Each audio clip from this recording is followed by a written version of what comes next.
Hello friends, world teacher exam में आपका स्वागत है। फ्रेंड्स, आज हम करेंगे हिंदी पेडागोजी, जो कि सभी टीचिंग एग्जाम में पूछी जाती है ना। तो हम चैप्टर नंबर 6 तक कर चुके थे। अब हम करेंगे चैप्टर नंबर 7। बाकी के चैप्टर देखने के लिए आप पहली वीडियो को ज़रूर देखें, तब शायद तभी आपको आगे का अच्छे से समझ में आएगा। चैप्टर 7, ठीक है। तो चैप्टर 7 का टॉपिक है भाषा बोध, यानी कि बोलना, सुनना, पढ़ना, लिखना में प्रवीणता का मूल्यांकन, ठीक है। उसमें हमने क्या करा था, LSRW को हमने बोलना, सुनना, पढ़ना, लिखना के बारे में हमने डिटेल में बताया था। अब हम उसका मूल्यांकन के बारे में पढ़ रहे हैं, ओके। तो अब मूल्यांकन है।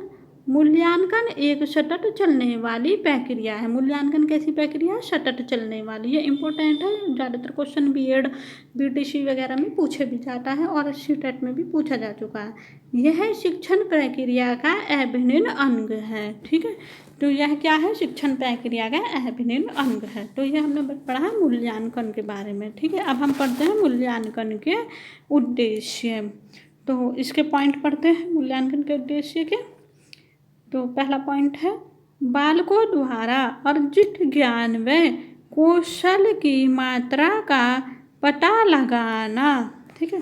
बालक जो है क्या करता है, भाषा को, किसी भी ज्ञान को अर्जित करता है, तो उसके ना जो ज्ञान अर्जित किया है उसके बारे में पता लगाना है ना, कि उसने कितना अर्जित किया है, कितना नहीं किया, उसने क्या सीखा और क्या नहीं सीखा, क्या उसके अंदर सुधारना है, ये सब देखने के लिए।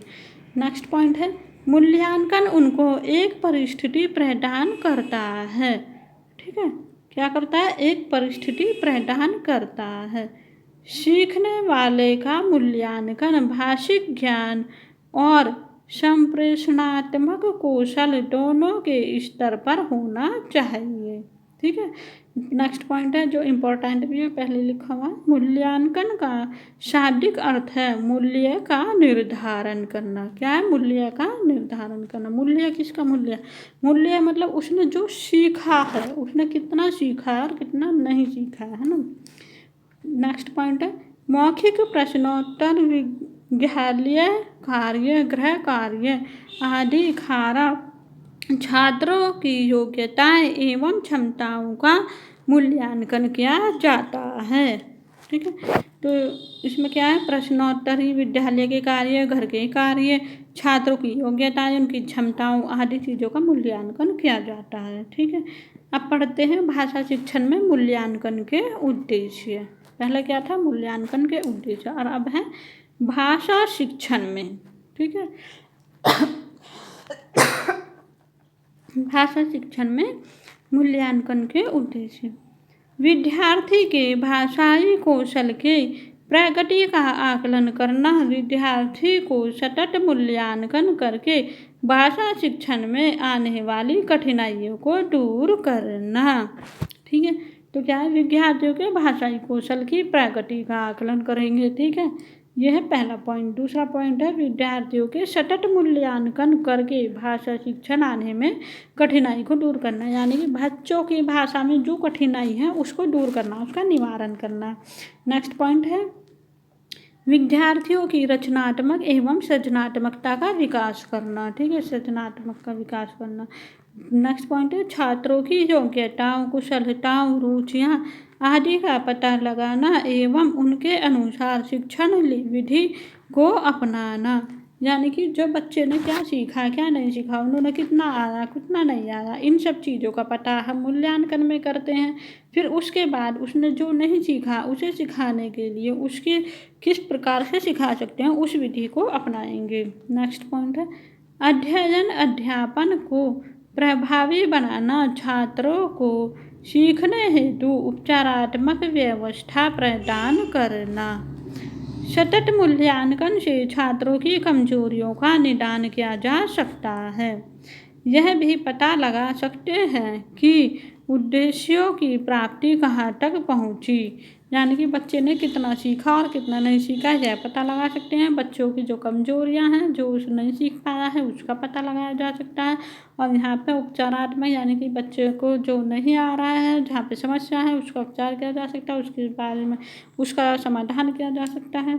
नेक्स्ट पॉइंट है शिक्षक शिक्षण पद्धति पाठ्य वस्तु की जांच करने में सहायक है। ठीक है, मूल्यांकन तो सहायक ही है ना, ये जांच करने में बच्चे ने क्या सीखा और क्या नहीं सीखा। मूल्यांकन का भाषा शिक्षण में महत्व। मूल्यांकन एक निर्णयात्मक प्रक्रिया है। इसके अंतर्गत वस्तु की उपयोगिता का निर्धारण किया जाता है। ठीक है, मूल्यांकन। ठीक है, और नेक्स्ट पॉइंट है शिक्षण को उद्देश्य केंद्रित बनाना ही मूल्यांकन का अर्थ है।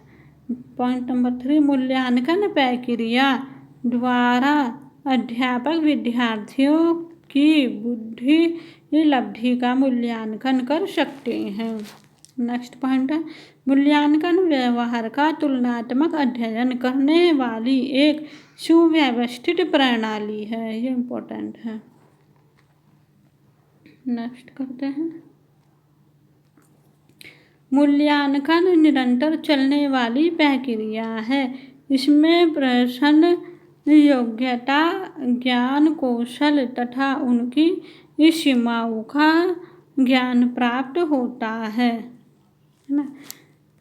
मूल्यांकन निरंतर चलने वाली प्रक्रिया, इसमें प्रश्न, ध्वनि, योग्यता, ज्ञान, कौशल आदि के ज्ञान का होता है। ठीक है, अब है ग्रीक के अनुसार, ग्रीक एक वैज्ञानिक का नाम है, ग्रीक के अनुसार शिक्षा में मूल्यांकन एक नवीन अवधारणा है। इसका उपयोग विद्यालय में कार्यक्रम, पाठ्यक्रम, शैक्षिक सार्थक, छात्र तथा शिक्षक को जांच के लिए किया जाता है। ठीक है, ये किसने कहा? ग्रीक के अनुसार है, ग्रीक ने कहा है ये। ठीक है, भाषा शिक्षण का मूल्यांकन। नंबर 1, श्रवण कौशल का मूल्यांकन यानी कि सुनने से संबंधित मूल्यांकन। साहित्य का शिक्षण करते समय अध्यापक विषय वस्तु की जांच छात्रों के सामने करता है।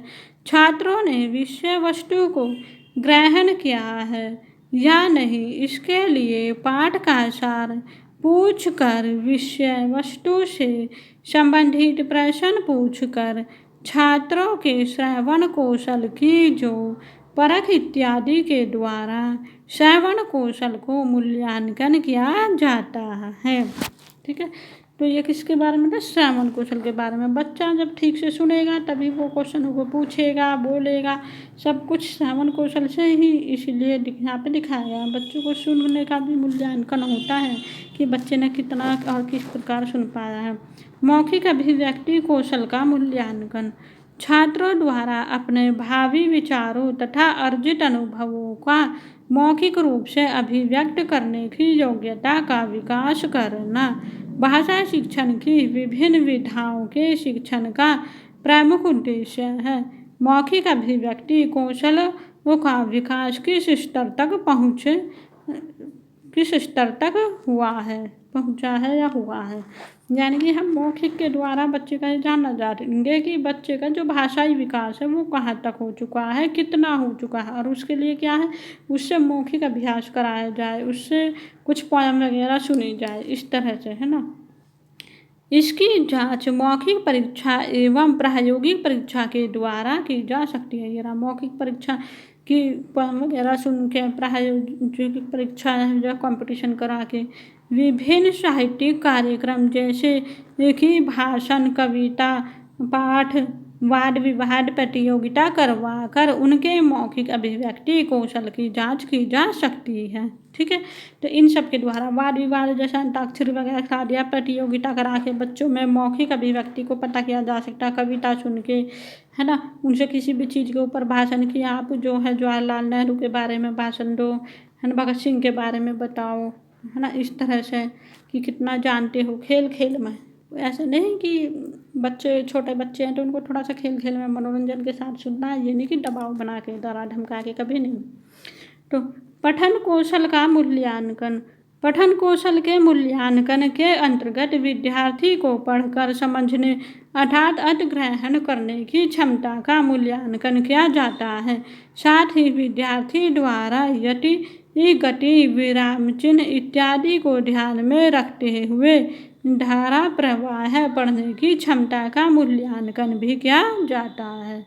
इस कौशल का मूल्यांकन कविता, कहानी का पाठ करवाकर गद्यांश पर आधारित प्रश्नों को हल कराकर इत्यादि के द्वारा किया जा सकता है। कहने का मतलब ये है कि जब बच्चे का पठन का मूल्यांकन करना है कि बच्चों को कितना पढ़ना है, तो उसके लिए हम क्या कर सकते हैं, उसके लिए हम उसे बुक में से पढ़वा सकते हैं कि बेटा ये पढ़ के बताओ ये क्या लिख रहा है, गद्यांश हो, पद्यांश हो, या कोई कहानी हो कि तो ये तो खरगोश की कहानी है, तो बड़ी अच्छी लग रही है पिक्चर, देखे बेटा ज़रा तुम पढ़ के दिखाओ, तुम्हें तो बहुत अच्छा पढ़ते हो ना, इस तरह से करके उससे पढ़वा के उससे सुनो। ये नहीं कि कहानी पढ़ के सुना, ऐसे नहीं करना है ना।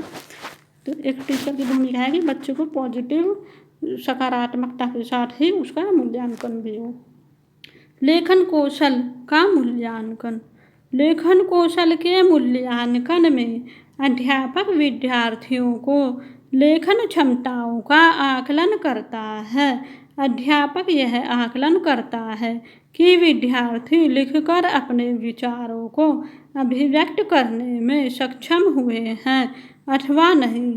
साथ ही वह उनके लेखन में वर्तनी, विराम चिन्ह इत्यादि से संबंधित दोष का भी मूल्यांकन करता है।